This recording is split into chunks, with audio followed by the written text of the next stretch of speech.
Acast powers the world's best podcasts. Here's a show that we recommend.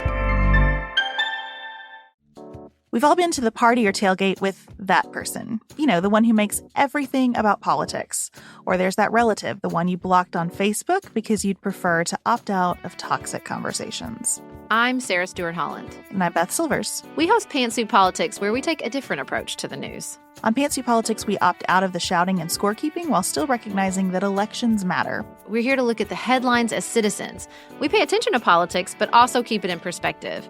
Pantsuit Politics was named one of Apple's best podcasts of 2021 and GMA3's Podcast of the Month. Take a different approach to the news with us in 2023.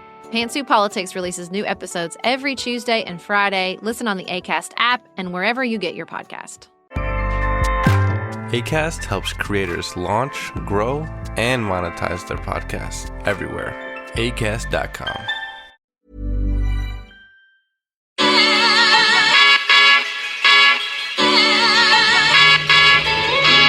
This is the Relevant Podcast.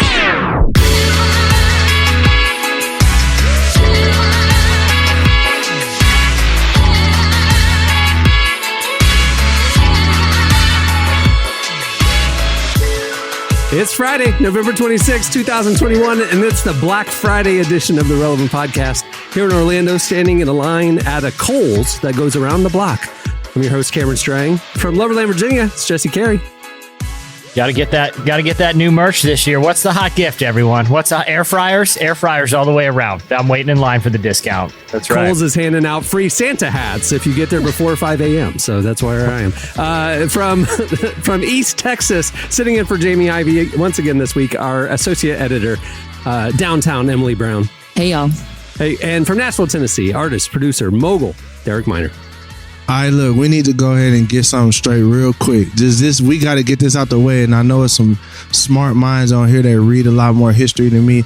I need y'all to explain to me why we call this Black Friday.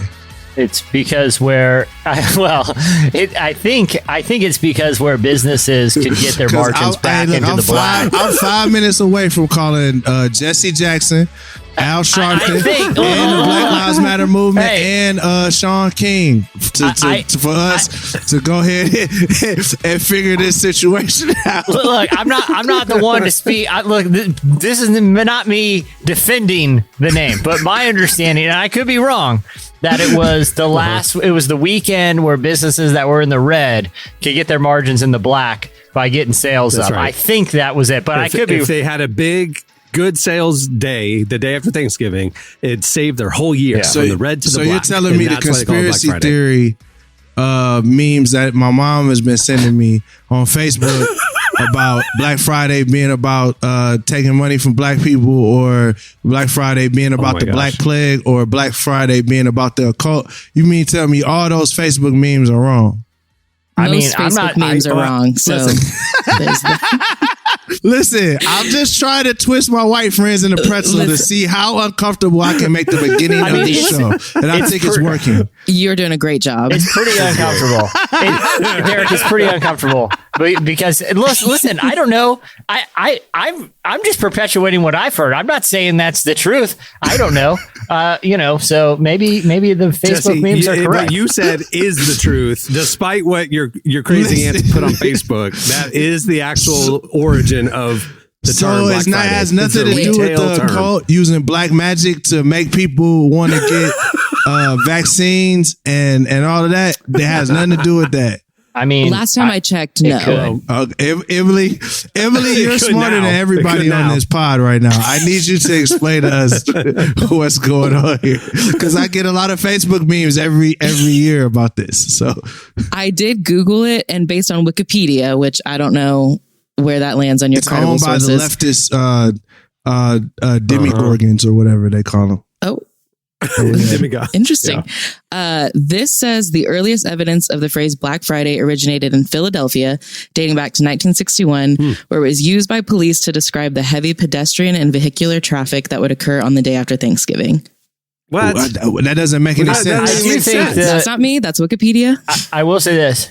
But Wikipedia could be a kid living in his mom's basement. Look, just I do feel like stuff. this. If I know one thing about the occultists and proprietors of Black Magic Resources is they're opportunist, and they see a holiday called Black Friday. Like, hey, why don't we just jump on and make this a big Black Magic thing? I do know this, Derek, too. I don't know if you guys heard this, but there's a White Friday, and it's just a really lame version of the movie Friday. That's not funny at all. Like, oh, so it's like Friends, like how they did with Living Single. Oh, okay. White Friday is basically Friends. Oh, we spicy today, baby. We spicy. Dude, by the way, Friday, I don't know when's the last time y'all watched Friday. That movie still holds up. It's that legendary. Y'all, I went deeper than Wikipedia just now while y'all were talking about Friday and you went Friends. on TikTok? Okay, no, now I went from... He's on the Facebook meme I went from page. Wikipedia to history.com to Britannica.com. Oh, Encyclopedia. Okay. This the real deal. It's believed by many, this is a quote, that the term Black Friday derives from the concept that businesses operate at a financial loss or in the red until the day after Thanksgiving when massive sales finally allow them to turn profit or put them in the black. Okay? However, this is untrue. A more accurate explanation of the term dates back to the early 1960s when police officers in Philadelphia began using the phrase Black Friday to describe the chaos that resulted when large numbers of suburban tourists came into the city to begin their holiday shopping and in some years attend Saturday's annual Army-Navy football game. The huge crowds created a headache for the police, who worked longer shifts than usual as they dealt with traffic jams, accidents, shoplifting, and other issues. Within a few years, the term Black Friday had taken root not only in Philly, had taken root in Philly. City merchants attempted to put a prettier face on the day by calling it Big Friday, but Black Friday it was. Police named it, and it spread. So there you go. Police were sick of it. To sum up, I was right. Emily, I told you're the smartest person on the pod. Like, I'll take it, Derek. Yeah, you're the it's smartest very person on the pod. confusing because last year I saw a witches coven camping out outside of Best Buy for a deal on a flat screen. So you tell me what's happening out here. Are you telling me I'm not gonna? Are you telling me that nobody is sacrificing the goat this Friday for these good deals? You're telling me that we don't have to do none of that. But if you go down this Friday, if you go down today, Black Friday, to the Galleria Mall in Dallas, Texas, JFK Jr. is going to be there giving away doorbuster deals. It's weird that the Apple, I don't know what to say because I did think it was weird that Apple, for everyone who waited in line this year for the new AirPods, was also giving them a Ouija board. Yeah. So I don't know about the whole witchcraft thing and the black magic. I just don't know. It is some weird coincidences. Why would they traffic jams and stuff from tourists coming in to do shopping? Why would the police call it Black Friday? That doesn't make any sense. Why don't they call it Busy Friday? You know what I mean? Like Big Friday. Headache Friday. Yeah. Because the police was sick of it. I could just imagine two police just sitting there and they just like, this don't make no sense. This is the worst day of the year. Because they want to eat the leftover turkey too. You know what I mean? Yeah. But instead, they got to stop Butch Cassidy and the Sundance Kid from fighting each other over a toaster. Oh, it's true. You know what I'm saying? Like that, they sick of it. So they called it Black Friday. Like I ain't even mad at you, man. Shout out to the police for giving us the most morbid name ever for a day. That's a sad name. For real. I'll be honest with you. Ever since I started doing online shopping 10 years ago, I haven't been to a Black Friday store event. There's no need to. There's no need to. I mean, you can get deals online all weekend. I will say there is something about like the rush of adrenaline you get when you get to like finally go in the store. Because I would go with my aunt and we would wait at places at like 3 a.m. because we were crazy. And like I was the first person. You were those people. Absolutely. Right. I was the first person in a Kohl's one year. And that is something that I am very proud to say. Because it was just so exciting. I think I got like one thing because everyone was grabbing stuff, but I was also like 14. Though, did you? The question is, have you been to a Walmart? Absolutely on not. a Black Friday. That joint, Walmart on Black Friday is like the Hunger Games. It's Thunderdome. It's wild. Like it's like I saw somebody hit somebody with a TV. I'm like, man, it's like the Super Bowl for Black Friday because you got to be real serious if you're going. Like if you're just casual Black Friday, do not go to Walmart. Is already 4 hours long. I'm not going on Black Friday. Facts. You know. Like Walmart checkout, if you go at 10 p.m., you're waiting there till 11:30. I mean, that's just it. Dog, and you can get that same Hisense TV on Amazon. You know what I'm saying? You get it shipped right to your door. Like, you know what I'm saying? Like, Sam's Choice AV. Sam. The deals online is the same, but it's just something about, you know what I'm saying, punching somebody in the face and walking out with that toaster, bro. Like, it's just something about it. Like, it's irresistible for me. I feel like Black Friday is like hockey. You know what I'm saying? Like, it's the one day that people are allowed to fight and nobody really tripping over it like that. Like, it's like, well, hockey's just boom. You know what I mean? It's not like you knew what you were doing when you stepped into the ring. You knew that this was a possibility. You knew you was going to jail. You chose this.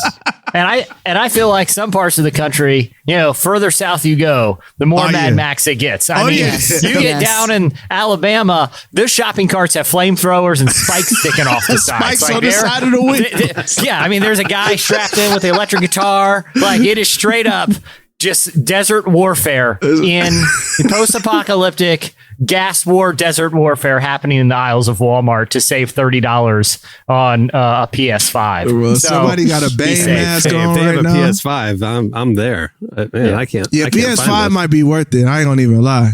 Yeah. They put it that PS5s are in stock, and they don't say they have two. It's like 400 people show up, and one's the demo version that that some kids playing. It's a problem, man. I'm trying to tell you, the Ninja Blenders done got some people whooped on Black Friday, boy. Oh man! All right. Well, we have a great show in store for you today. Joining us is our friend Lecrae. He has a new financial web series that he's doing called Protect the Bag, which is awesome. And so he comes on. We're going to talk about that. Black Friday, you're probably out there spending a little bit too much money. You need to listen to this conversation with Lecrae about maybe being a little smarter with your finances. We also have your feedback, man. You guys melted Twitter to the core with your feedback, man. Anytime, if we ask a thoughtful question about engaging culture and faith and, whatever, crickets, maybe one reply. Mm-hmm. We ask about food you don't like. Mm-hmm. Hundreds of replies. Anyway, so you guys are very opinionated about food, and that's coming up later as well. I feel like this is time to address this. I know we got a lot to get to today. What's up with Bagel Bite coming at us like this on Twitter? I wasn't even aware of this situation. Why they come at us? They didn't come at us in a negative way. They took Jesse's idea. Jesse advocated on the podcast last week that Bagel Bites should be added as a staple for a Thanksgiving dinner. Like, why do we have weird stuff like cranberries? And why not have stuff we all like Bagel Bites? Bagel Bites tweeted that.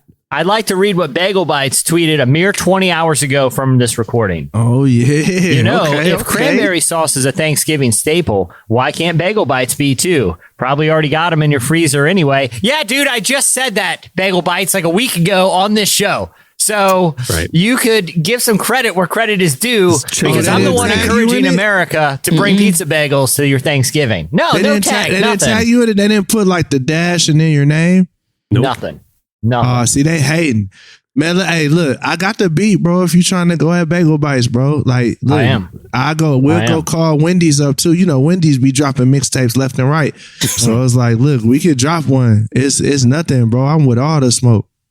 Derek, let's do this. Let's hit up Frozen Taquito. See if they want to come in on this and drop a bar. We got to hit the legendary Steakums.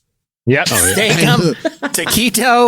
We'll get Eggo waffle. We'll get Eggo waffle in this joint. We'll see who's laughing now. Bagel Bites. This American cuisine is just this about amazing. To be the new East Coast versus West Coast beef. That's what we're doing. It's a problem. Okay, well, before I move the show along, I want to tell you the big news the last week or so is that we have our print annual edition, our all new magazine experience. Print annual edition is available for sale now at relevantstore.com. You can save 20% right now because we're pre-ordering it. It's going to ship next month. Go do that. Save some money. It is 224 pages, premium paper. It is thick and big and beautiful. Gorgeous design, and it's perfect for your coffee table. It's all the best long form content from Relevant throughout the year, all of our A-list celebrities and think pieces and stuff. You don't want to miss it. The Relevant annual print edition is available for sale now at relevantstore.com. Also, it's Black Friday, so guess what? We are having a sale as well. You can save 25% on all the statement apparel and podcast fan stuff and all that by going over to relevantstore.com. Check it out. It's all new, full of amazing new stuff. I think you'll like it a lot. Go check it out. Use a promo code HOLIDAY25 Get 25% off at relevantstore.com. Okay? All right, well, stay tuned. Up next, Tyler joins us for Relevant News.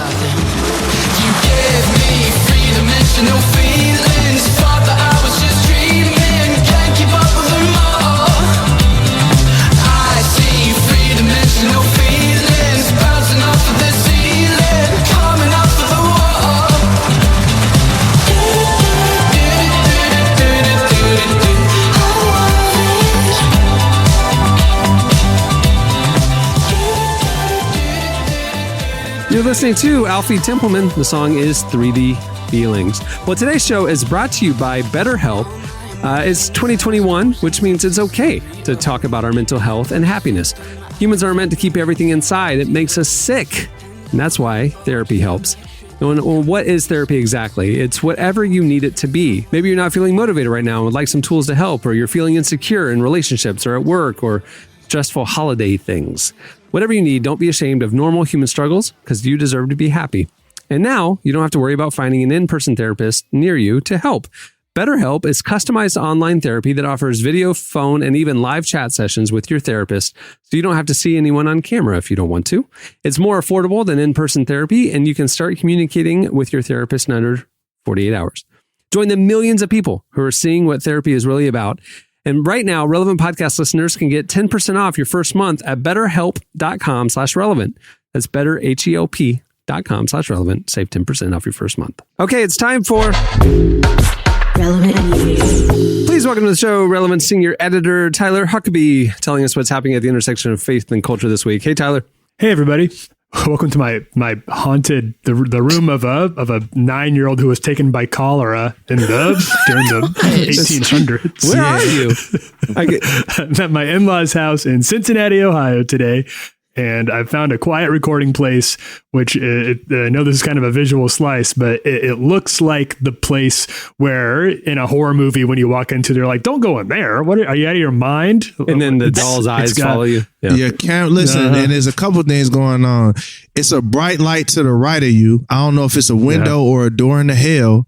And then, portal. You know what I'm saying?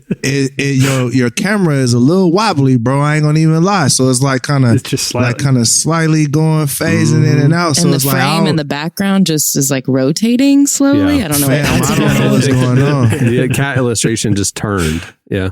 And I promise the bed looked like it's rising a little bit. Tyler, do you know why it's called Black Friday without looking? Oh, man. No, I just know what I'd always assumed, but I don't know the actual. I do not. I assume it's because it's a day that's very difficult for like people who work in the retail industry. Like it's very stressful. There's a lot going on. People are lines out the door all day long, so they're mad about it. So it's no, Tyler, that is absolutely incorrect. It is because the police in Philadelphia don't like traffic. That's why. In the early 1960s. Police in Philly? Yep. Look it up. The police in Philly. Okay. West Philadelphia. That's news to me. I had no idea. What's going on in the Relevant Beat this week? Well, it is Black Friday. And so I wanted to get into something that we don't talk about a lot on this podcast for obvious reasons, because it's usually very boring. But there is a lot going on right now in the economy.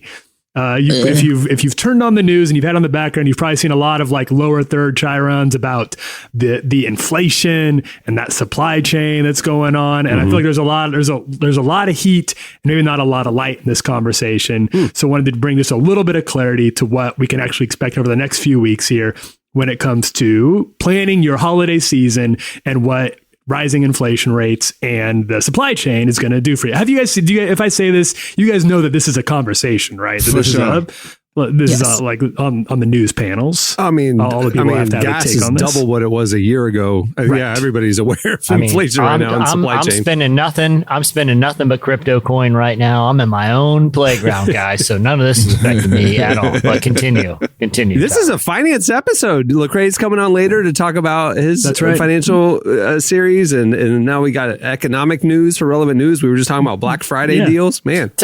Tyler, I'll let you continue, but I'm just saying I'm not too worried about any of this news. I've doubled down and bought several NFTs of monkeys wearing elaborate streetwear. So I think my portfolio is just fine right now. But go ahead, enlighten us. Sheesh. So your NFTs are not affected by this. You're right, Jesse. Those are yours to keep. Nobody can take those away from you. Smart move. But inflation is going up. This is very real. I'm not here to say that this is like not an actual issue. Inflation is obviously on the rise. You can definitely see that if you're trying to plan your Christmas or Thanksgiving travel plans, that the gasoline's more expensive, flights are a lot more expensive. The average Thanksgiving meal costs 14% more this year than last year. Wow. That's exactly right, Cameron. You got it on the nose. 14% more than last year. Yeah. Oh, yeah. I'm not telling you anything you don't. I'm not telling anybody on this podcast, financial wizards, anything they don't already know. Last year's budget is not going to work for this year's budget in the exact same way. And that's if you can even find what you're looking for, because as I'm sure you know, the supply chain, also a very real thing. Some in-demand items in different parts of the country are going to be affected by this. So the sooner you get on that Christmas shopping, the more likely it is you'll be able to find what you're looking for, because it's going to be a little tight for some things that people want. Things like apparel are going to be a little hard to come by. Obviously, tech things like new iPhones, iPads, tech stuff, that's also going to be affected by some of this. So that is a real issue, and it's still a little bit up in the air. We'll have to see kind of how this actually affects the economy writ large. The employment rate has been ticking back up pretty well recently, and given the amount of federal help, federal assistance that people have gotten over the last 2 years, people have more or less the same amount of money that they did in previous years. We're not really hurting economically, but something called the Consumer Sentiment Index is down, and this just kind of keeps track of how people feel about buying stuff right now. Like, are they in the mood to go out and spend, or are they feeling like they shouldn't spend right now? And right now, it's pretty low. People are just thinking that they're not in a great mood. They're at actually the lowest it's been in the last 10 years since 2011. People are feeling a little bit grouchy, a little bit Scroogey about spending over the holiday season. And that makes a lot of sense. There's kind of this competing desire. On the one hand, it's been kind of lean for a while now. There's a pandemic going on. People are ready to celebrate and cut loose a little bit. On the other hand, inflation is up and they don't know if the stuff they want is even going to be there. So it's a little bit confusing. We'll have to see what if ends up happening. Although I kind of think, hey, it's a great year for all of us to remember what Christmas is actually about this year. If you actually can't, juke the economic news. Yeah, but taking it back. I'm not trying to Jesus juke here, but I do think it's been like almost 200 years since the Christmas Carol came out, and Ebenezer Scrooge taught us the lesson about it's not about what's in your bank account; it's about what's in your heart that really matters at the holiday season. Mm-hmm. And it's a lesson we're still kind of trying to learn in some ways. So I wouldn't let inflation. He also taught us that it's common to be haunted by ghosts of your past, present, and future. So I don't know if we can take it all as that's more of a Black Friday. That doesn't happen based to y'all. on some spells that were cast in the Best Buy parking lot. Right. Well, that's why I'm in the haunted room. I'm hoping to really live up the true spirit of Christmas by being visited by 3 ghosts. I've actually been visited by 25 so far. The Bible calls those demons. First of all. Beggars can't be choosers when it comes to supernatural. I think you learn the true spirit of Christmas. It is interesting how, like, the New York Times podcast did a really good recent episode on the state of the economy. I think it aired last week. If anyone's looking to get for a little 20-minute, look at it. But when you look at like unemployment, I mean, there are a lot of job opportunities out there. I mean, there's actually a surplus of job opportunities versus people who are able to fill them. There are other kind of key economic indicators that show like, hey, things actually might be setting up pretty good. Like we are looking at, some inflation, but a lot of people are pretty optimistic that this is going to be temporary. You know, they just opened up natural gas and gas reserves to drive down the global price of gas. They, are trying to work through these bottlenecks in the supply chain. And it does seem like things are trending in the right direction. But to your point, Tyler, numbers are really, only kind of tell part of the story, because if consumer confidence is low, in other words, people don't feel great about spending, right, then just the feeling, just a gut feeling can drive down the economy often more than other factors. I mean, as of when we recorded this earlier this week, the Biden administration announced that they're going to keep the same head of the Federal Reserve that was appointed under the last administration for the sake of economic stability and low interest rates. So there's a lot of stuff that's pointing in the direction of, hey, things might actually be looking up. But if people don't believe it, or feel it, then it's tough to kind of get the gears turning again. That's where it gets really surprising about like sort of the understood or implied rules of the economic system as we have it here, and how little anybody actually knows about what it's going to take to make a really robust economy or a faltering economy, or what we have more likely or more often, sort of these little ups and downs and roller coasters that can create a lot of heat for talk show panels and late night hosts and even podcasts like this one, but often don't have that many real world implications for our day-to-day lives as consumers, at least not as much as we tend to think they do based on how much attention they get in the media. I know I've spent a lot less this year. I mean, not out of fear, but just like, you know what? Like when everything is flying along just fine and, business is normal and everything's normal, I am looser with my spending because it's like, I know there's a pipeline of revenue coming down there if we just keep on keeping on. But like, with the uncertainty, you don't know what's around the corner. And so it's like, I've been a little smarter. Again, the timeliness of this guest and this conversation is interesting because it's like, this is where I'm at too. Is like, I'm just thinking about like, well, maybe I should invest that instead of spending that. Maybe I should diversify this instead of having all my eggs in that basket. And I've been really thinking about that this year and taking steps to kind of get my financial house more in order. And again, it's not out of fear, but it's just like the wackiness of the economic system is like, maybe I need to like be wise here. So I feel like also people's maybe like priorities in what they're buying has shifted because like you were saying before, like, life's just going on. You just buy things as you want them. Well, now, like thinking about the big purchases I've made recently, all of them have to do with like trips that I'm taking because I'd rather put my money towards something that I can experience than just like a piece of clothing that I'll wear a couple times, So I think like even our values have shifted because everything has changed because of the pandemic. So I think people are not spending things just for the sake of spending it, but are being intentional with like, does this actually bring me joy? Like, does this bring me something more than just an object in my house? Right. Yeah, I saw a commercial from Expedia and they said they were like, why not go to the place instead of, care about the picture on the screen? You know what I mean? So it just seems like people are traveling more in that sense. But yeah, I mean, between the supply chain stuff, I know of myself, we are still in a pandemic, and there's not a lot of moving around for myself. The kids may not get 30 gifts a piece this time. They might get 10. Right. And it might just be 10 gifts that I know they're going to care about as opposed to, we just flippantly just throwing money like it's popping out here, So. Yeah. And obviously a lot of people are, I don't want to discount people who've really kind of struggled financially in the last couple of years, but I do think there's probably some good course correction just from a consumption standpoint.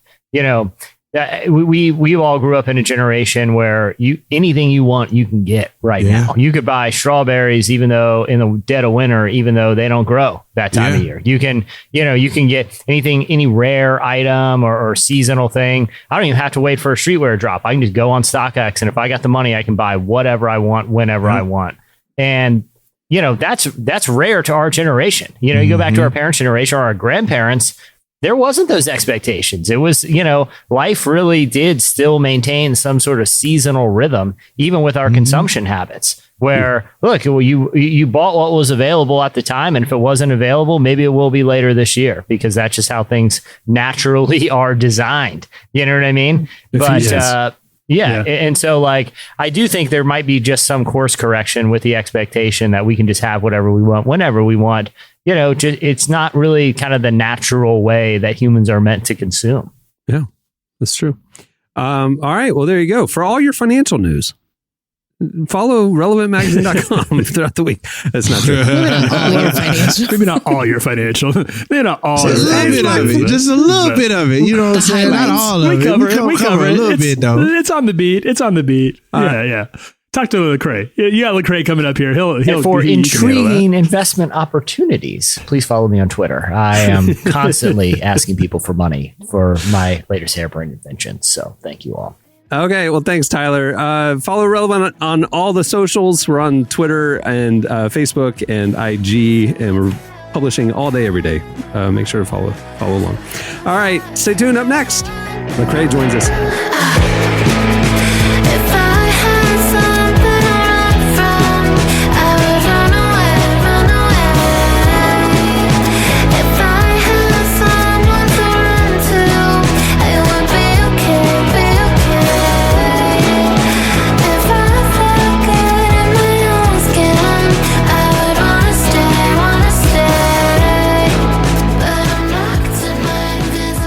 You're listening to Mock Michael. The song is Nothing Fits. I think it's about my wardrobe after quarantine.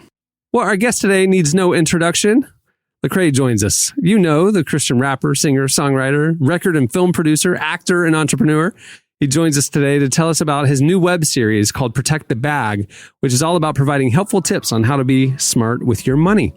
We spoke with him about this interesting career move and to get a couple solid financial tips. Here's our conversation with Lecrae.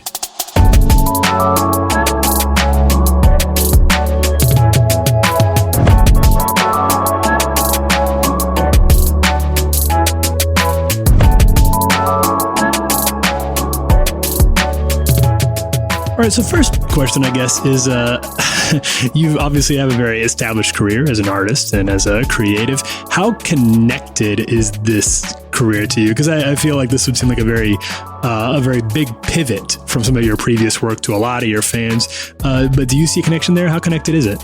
Yeah, it feels connected. I think I have a blueprint in some ways looking at somebody like Jay-Z. For all intents and purposes, he's a communicator. And I think that's what I am as well. I'm a communicator and I'm a leader. And that's just part of leadership. You know, I lead with music and artistry. I lead with entrepreneurship. I lead with service. And so this is just me leading in service and teaching people about, you know, being good stewards of the finances that they have. I think a lot of people tend to keep these conversations around money and faith and creativity very separate. There's not a lot of intersection between these dialogues. Do you see an intersection here maybe that we're not? Yeah, it's funny. You know, I look at intersections a lot differently, especially like after my mental health journey, because what I realized is that these mental health professionals and these, Christian leaders or pastors or whatnot are not talking, and yet they need each other if they really want to help people, right? It's like an orchestra that we have to be able to play together. And so that's another thing that I began to realize in my life is I had all these different players. I had this financial mentor, I had this marriage mentor, I had all these people, but they were all people who loved God, and they were trying to give me biblical advice and godly advice. And so for me, it was like, man, why not just become, a portal, for a lot of people to find that intersection. Let me be the subway station where people can jump on different trains and find artistry and business and, faith leadership. And so, I'm pointing to people who can do that. I don't have to be the source of it all, but if I can connect people to those lanes and avenues, then I feel like I'm doing what I'm supposed to be doing.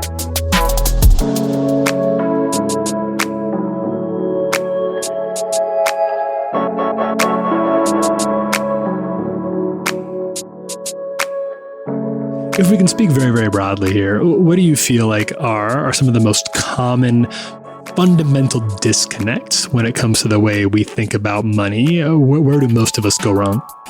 There's lots of different categories, obviously. I mean, you have some people who in the category where they see capital of money as consumption instead of capital. And when you think of money as consumption, you're just consuming. You're not thinking about how to use it as a tool to make more of it so you can do helpful things. And then, of course, as a believer, as a Christian, I want money to make money so that I can use that resource to do other things with it. It's kind of like you don't want to buy a cow, cut it up and eat it, and then that's it. You're thinking about, okay, how do I buy a cow, breed it, feed other people, milk it, sell the milk to help other, just a broader perspective that I think, people don't get. And so we tend to use money for more liabilities than assets. We tend to use it to get things that cost us more money instead of getting things that bring us money or help us save money. And I think that's a principle that we miss out on. I think one thing that gives me kind of a bad taste in my mouth when I think about a lot of the Christian and financial programs out there is that they can be toxic and they can be really troubling. And sometimes they've been the source of a lot of harm in the world. How do we as Christians need to change the way that we talk about money? Yeah. So I feel a lot like you do in that. What I've learned is that it doesn't really help to go blow the system up. I think a lot of us were like, what? This is all bad. What are we spending? I think, the church, if statistics show that the church is raking in, like $1 trillion, and 2/3 of that is used for like salaries and lights and different things along those lines, and not to do the work of the kingdom. And you could tend to want to just go blow the whole thing up. But I think what's healthier or what's better is to kind of send in a gas inside the building that starts to wake people up slowly to these things, because oftentimes I think that the bomb has already happened, and that's the pandemic, where it's kind of like, whoa, what the heck are we doing? What's going on now? And so now it's just seeping gas in there and helping people find some rays of light and some different perspectives here and there. And hopefully, those breadcrumbs will lead them to being, more proactive and helpful with their funds, instead of just kind of feeding this institution, or what we would call the evangelical industrial complex, that just keeps building on top of itself instead of figuring out ways to help people thrive.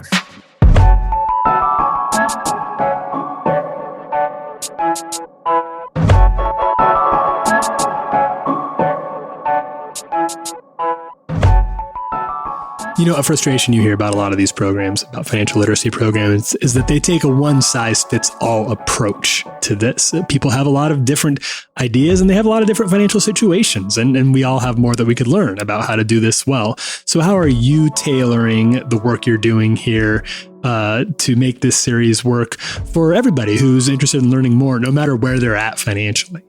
Yeah, I think, for certain people, they can't start on page 200 of this financial literacy book, right? They got to start on page 1. And that's kind of how we've positioned it, so that folks can see just some origin steps and some principles, just some basic principles that if you dig deep can become bigger and wider and and more nuanced. But at least that basic principle is helpful. Just understanding the benefit of saving, understanding the benefit of, we started in the first episode about the 50-30-20 rule, where 50% of your income is going toward, your needs and bills and things that have to be taken care of. And then, 30% is going toward, some desirable things, some things that are desirable, but then 20% is always savings and investing. And that's just a simple principle, whether you got $10 million or you got $10, it's a simple principle to just begin to think about, so that you can begin to be more financially healthy moving forward. So I think a common problem that people have, certainly one that I felt, is we want to be generous. We want to give to good causes, but a lot of times we don't really feel like we can afford it. It might not be responsible even to give money away. What do you say to a person who feels like they want to give, they're called to give, but they just don't know if they can spare money right now?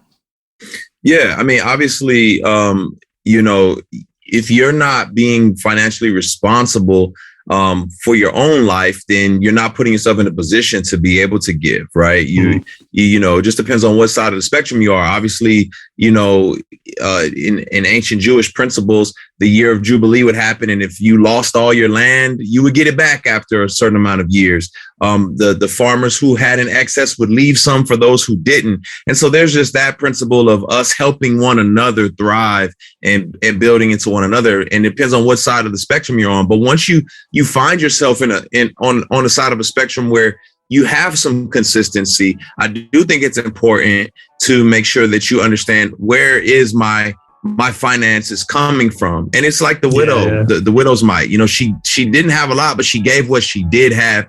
And God saw that as more than the person who gave way more than her, but gave out of like a surplus instead of giving out of a sense of faith and concern and care. So if you only have a little, give what you can.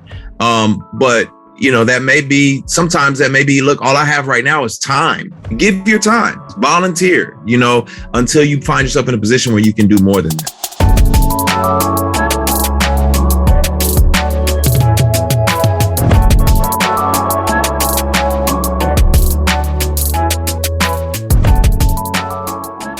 That was Lecrae. Make sure to check out his new web series, Protect the Bag. Well worth it. Okay, stay tuned. Up next, it's your feedback. I can be yours forever. I can be yours forever. I can be yours forever. I can be yours forever. You're listening to Sales. The song is Can't Be Yours Forever. Sales. We need more of those. Hey, by the way, we have an opening for a sales and marketing director. Go check out relevantmediagroup.com. Acast powers the world's best podcasts. Here's a show that we recommend.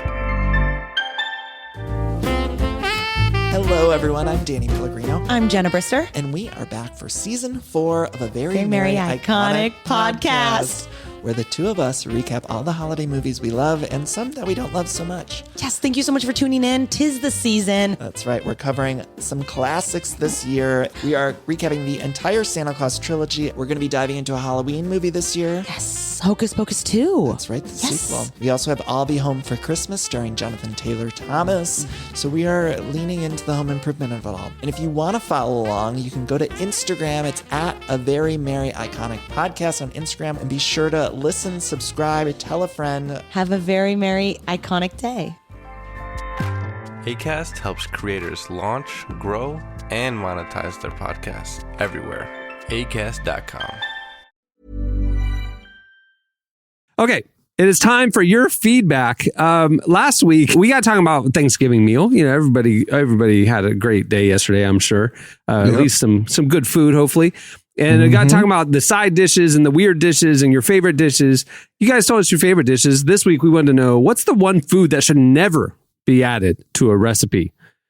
Holy cow, you guys have some opinions about that. You hit us up on Twitter at Relevant Podcast, and I guess some of you guys saw us post on Instagram and Facebook as well. Here are a few of our favorite replies. Okay, first off, I don't even want to go through all of these, but there was a lot of hate on olives. Okay, a lot of hate on olives. I would say about 30% of these people are dogging on olives. Can I be don't honest know with one you? thing. I use olive oil all the time. I've never eaten an olive in my life. Stop playing, bro. I ate one and then I never wanted to eat one again. The smell, olives are amazing. I just doesn't appeal to me.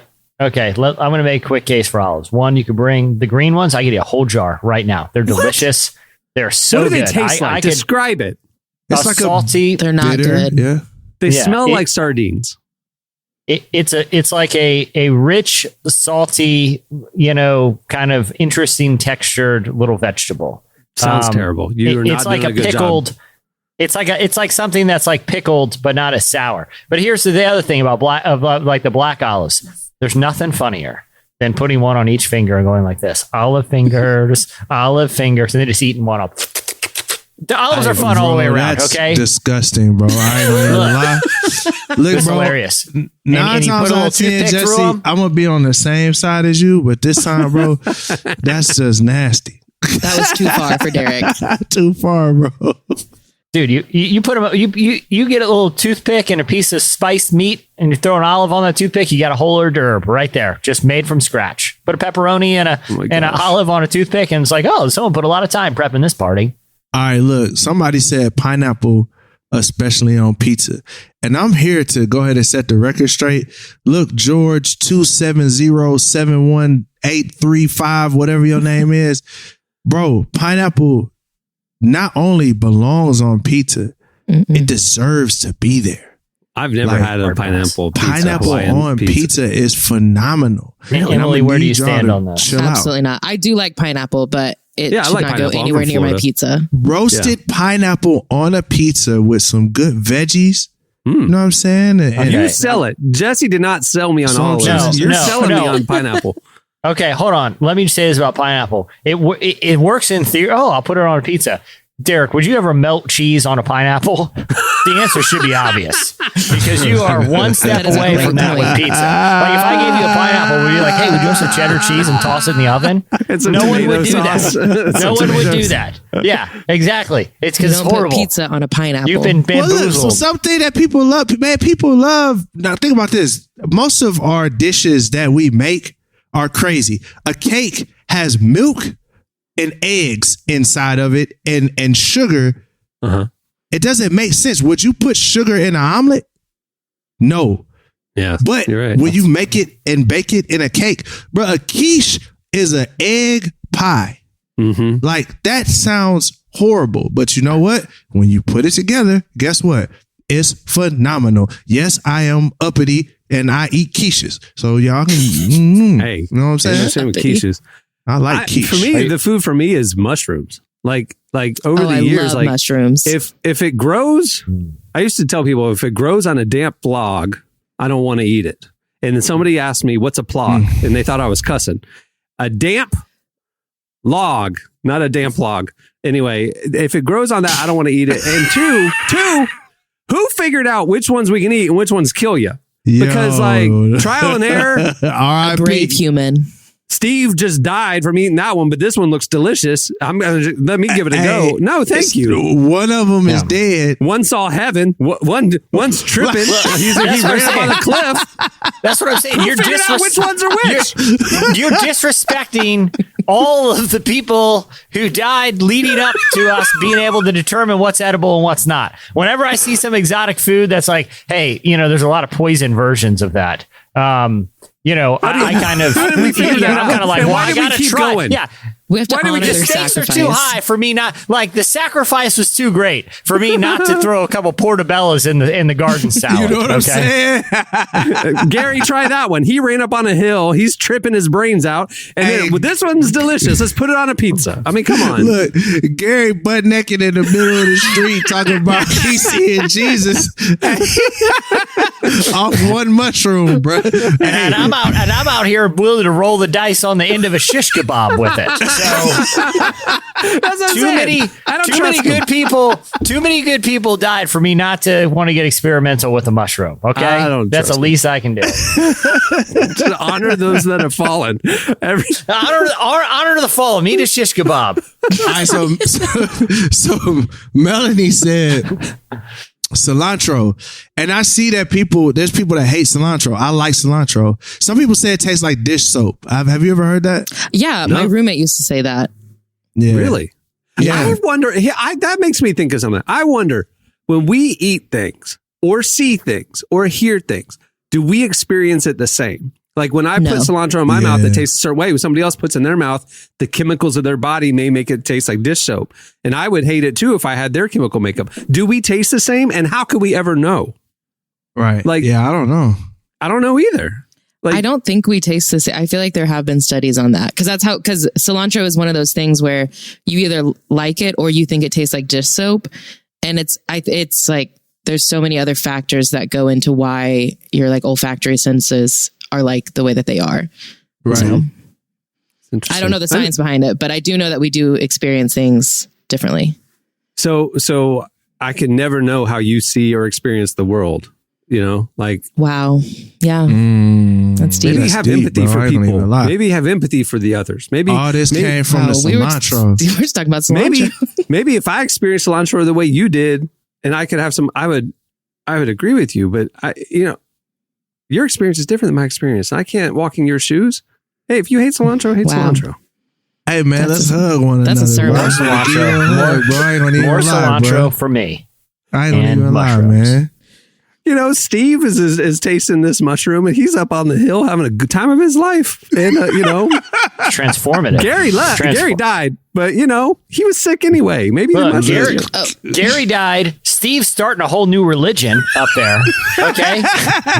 Meanwhile, I'm eating a portobello burger. I didn't even know that was a thing until recently. And wow, what a treat. All right. Well, there's a lot more where that came from. Go check it out. Follow Relevant Podcasts on Twitter. All right. It's time for this week's editorial question of the week. Hey. All right. Well, this show, we've talked a lot about finances, the economy, uncertain times. Anyway, it's Black Friday. So we got thinking about consumerism. We got thinking about the holidays and buying stuff. And we want to know your biggest regret impulse purchase. Maybe it's a Black Friday thing. Maybe it was just a spur of the moment thing. But you went all in, you got the thing, and now you're wondering, what in the world was I thinking? That's what we want to know. Hit us up on Twitter at Relevant Podcast or wherever you see us post the question, and we'll read your favorites on next week's show. Or our favorite. Can I give a quick example? Please. My answer is several of those little helicopters you could buy from my mall kiosk from a while ago. Every time I get suckered, they make it it's so easy zipping around the food court. Okay, the helicopter it looks so easy. Yeah, and they're like, all right, I'm going to buy one. They look too cool. Do you see those boomerang ones? The boomerang things that they would do in the malls. The amount of time it takes from you opening the box to that thing stuck in a tree or broken a ceiling fan, the over-under is 7 minutes. That anyone's actually owned a functioning helicopter from a mall kiosk. I've been suckered in multiple times on those bad boys. That's true. You said 7 minutes? It's in a tree? Mm-hmm. 7 minutes. Oh, yeah, easily. One gust of wind, it's gone forever. Just flew over a neighbor's house. They're like, I've never seen that again. How many do you think you've purchased in your lifetime? For myself and for White Elephant gifts, 7, 8. 7, 8. Yeah. I was at a White Elephant gift party where I gave it and the person opened it and immediately put the batteries in and was like, dude, I can't wait to try it. Zzz, and it immediately flew right into the ceiling fan and shattered all over the Christmas party. Is that user error though? Or is that like machine error? Unless you work at a mall food court and it's literally your job to get good at them, then they're going to break right away. That's how I see it. All right, well, hit us up on Twitter at Relevant Podcast and let us know your biggest regrettable purchase. There you go. Well, before we wrap up, I want to thank Lecrae for joining us today. Don't miss his new web series, Protect the Bag. It's on YouTube. Well worth it. Go check it out. Also, remember, head over to relevantstore.com to check out our latest merch, our annual print edition. We've got podcast gear, sweatshirts, all the stuff. And right now, this weekend only, everything's 25% off. Just use promo code HOLIDAY25. Also, while you're online, go over to relevantmagazine.com. Check out our fall digital issue featuring Hillsong Young and Free, a stirring conversation with Philip Yancey, Jessica Chastain, so much more. The issue is available for free and ad-free, thanks to our friends at UHSM. Also, while you're at the site, make sure to check out our daily devotional series, Deeper Walk. It's presented by Lumo. There's a morning devotional email you can sign up for, or you can check out every weekday the devotional there in the faith section at our website. It is a great way to start your day. Also, remember to follow Relevant on all the socials to keep up on all the latest stuff we're putting out every day. All right, on that note, we'll wrap it up. I'm Cameron Strang. I'm Jesse Carey. I'm Emily Brown. I'm Derek Miner. Have a good and safe commercial weekend, everybody. We'll see you on Tuesday.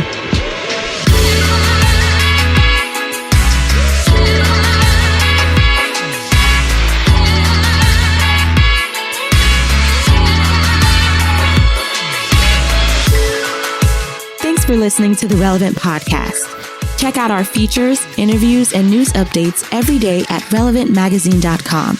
And make sure to follow Relevant on Facebook, Twitter, and Instagram for the latest. For more great podcasts, browse the shows on the Relevant Podcast Network, which you can find at our site. And while you're there, don't miss the all-new era of Relevant Magazine.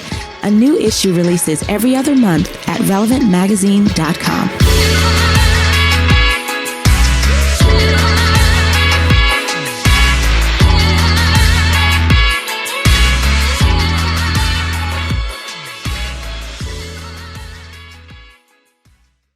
Further south you go, the more Mad Max it gets. Relevant Podcast Network.